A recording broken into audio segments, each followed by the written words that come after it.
Moving on now to the Supreme Court. They heard oral arguments yesterday on a Florida mailman, Gerald Groff, who refused to deliver Amazon packages on Sundays. This as the court looks at what businesses need to accommodate when it comes to an employee's religious beliefs. The court will consider Groff's case after lower court sided with the post office, saying Groff's demand for Sundays off means extra work for other employees and causes tension. Joining us now for more is the president of the Family Research Council, Tony Perkins, back with us. Nice to see you this morning, Tony. Wondering what you make of this case and how the court will go about handling it.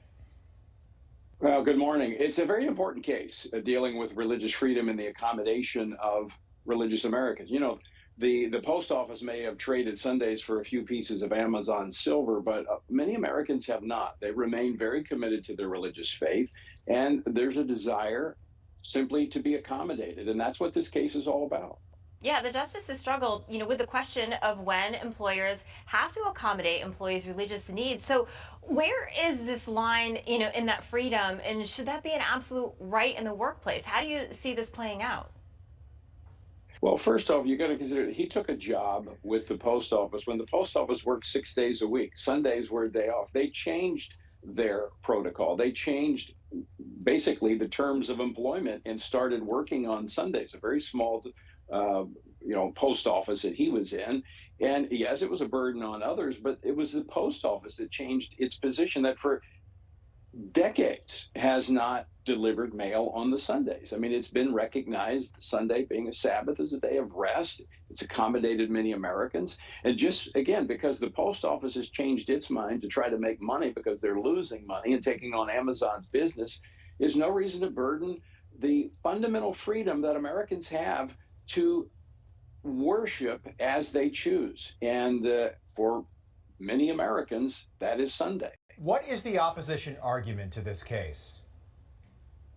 Well, I think primarily the argument we heard is that this burdens others. Well, I mean, this was a decision, again, by the post office to change what had been a long-running practice, in fact, was the practice when Groff went to work for them. So, look, we're seeing increasing hostility in our culture toward Orthodox religious faith. And we need to draw a line. We need to be able to exercise our religious freedom. And this is a very simplistic request. Hey, let me worship on the Sabbath, for me, the Sunday. Accommodate me as you did when you hired me. That's simply what's being asked for here. Yeah, the Supreme Court has seen an increase in religious freedom rulings. How significant would this win be, once again, for religion? Well, it could be very significant, and it depends on the path the court takes. The court sometimes takes very narrow paths and only deals with the specifics of the particular case before them, or it could be a wide-ranging decision about the accommodation in the workplace.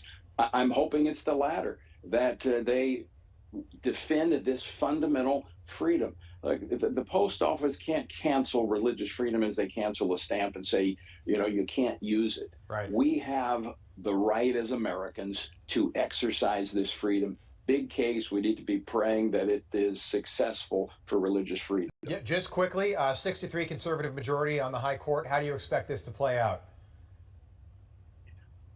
Based on the arguments yesterday and the questioning, I think it is going to come down on the side of religious freedom, but I'm expecting probably a narrower decision than the broader. All right. And those rulings typically come out, Tony, in the spring. We can expect a ruling in June, possibly? Yes, okay. Around June. Tony Perkins, thanks so much for breaking that down for us. We appreciate your expertise, as always. Thank you. Thank you. Have a great day.